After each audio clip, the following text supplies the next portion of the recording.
Bonjour, bonsoir, ici Tammy Kaba, je suis ravi de vous retrouver pour cette nouvelle vidéo dans laquelle on va parler des résolutions. Alors il y a beaucoup de personnes qui ont plein de résolutions, plein de bonnes résolutions pour la nouvelle année et qui ne les respectent jamais. Idem en trading. On va en parler juste après, on se retrouve dans 2 secondes.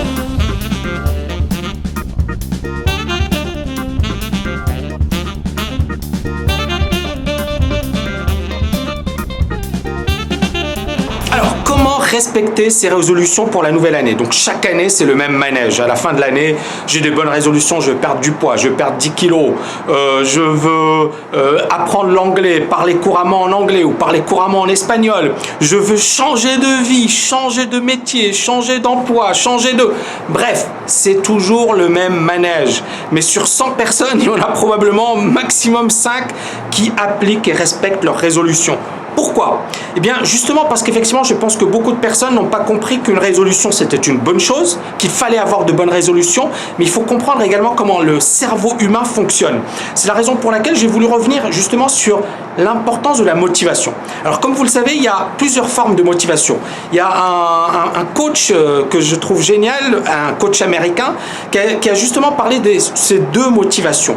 La motivation fixe, par exemple, je veux perdre 10 kilos dans 2 mois, ou je veux gagner 500 000 $ en 1 an, ou je veux, pour acheter une belle voiture, ou je veux perdre 10 kilos justement pour me pavaner sur la plage, etc. etc.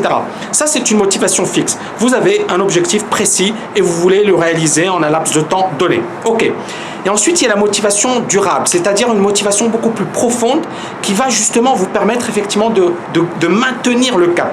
Alors, la motivation fixe, le problème de la motivation fixe, c'est souvent c'est matériel. Par exemple, je veux gagner de l'argent pour acheter une voiture, ou je veux perdre du poids pour être beau, ou je veux perdre du poids avant un mariage. Ok, super.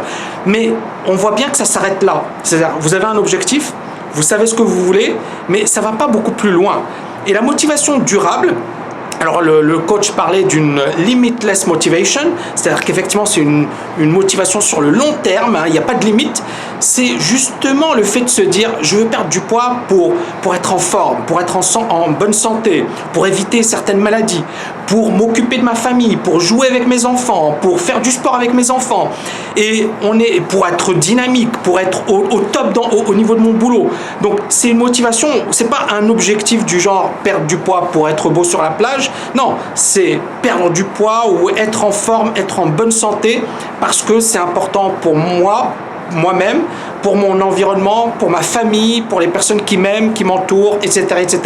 Et même pour mon boulot. Donc sur le long terme, c'est une excellente chose. Donc ici, on a d'autres ressorts. C'est pas une motivation uniquement matérielle, c'est une motivation qui va beaucoup plus loin. J'avais parlé dans une autre vidéo des bouquins. Et je vous avais dit, moi, j'étais pas du tout intéressé par écrire les bouquins. C'est ma mère qui m'a dit, Tammy, franchement, on serait super fiers que tu écrives les bouquins. C'était une motivation et on voit bien ici que ça n'a rien à voir avec le matériel ou quoi que ce soit, mais c'est une motivation qui allait beaucoup plus loin. C'était un rêve d'enfance que j'avais, qui était d'écrire des bouquins, mais le fait effectivement que ma mère me le dise, que je sache que mes parents allaient être fiers, eh bien pour moi c'était encore une source d'énergie supplémentaire qui m'a permis de tenir, parce que c'est plus d'1 année un bouquin, ça m'a pris alors 1 année à plein temps. Mais avant, j'avais fait des recherches, etc.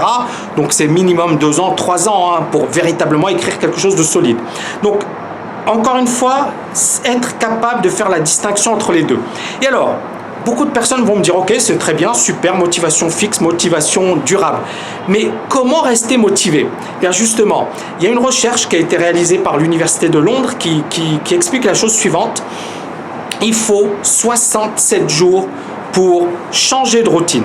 67 jours ou 66 jours pour changer de routine. C'est-à-dire qu'effectivement, le fait d'aller au sport, c'est dur. Donc, pendant les 2 premiers mois, vous allez galérer. Le fait d'avoir une routine en trading, c'est dur. 2 mois de travail intense pour commencer ensuite à vraiment adopter ces routines. Et donc, la même chose, quel que soit le domaine, 2 mois, donc 66 jours pour justement changer d'état d'esprit et adopter de nouvelles routines. Et on voit bien qu'effectivement, il faut, au niveau de la motivation, ne pas avoir que des objectifs fixes, même si c'est important, perdre du poids, ok, mais développer et essayer de trouver d'autres ressorts qui vont nous permettre justement de maintenir cette motivation sur une période longue de manière à atteindre nos autres objectifs. Donc, qu'est-ce qu'on entend par motivation durable? C'est le fait par exemple de se dire, ok, je veux gagner ou je veux réussir en trading pour ne plus subir la hiérarchie. Je veux gagner en trading pour être indépendant. Je veux gagner en trading pour avoir la vie de mes rêves. Donc ça, c'est de la motivation durable. C'est pas un objectif à court terme. Je veux gagner de l'argent dans 2 mois, 3 mois, 6 mois.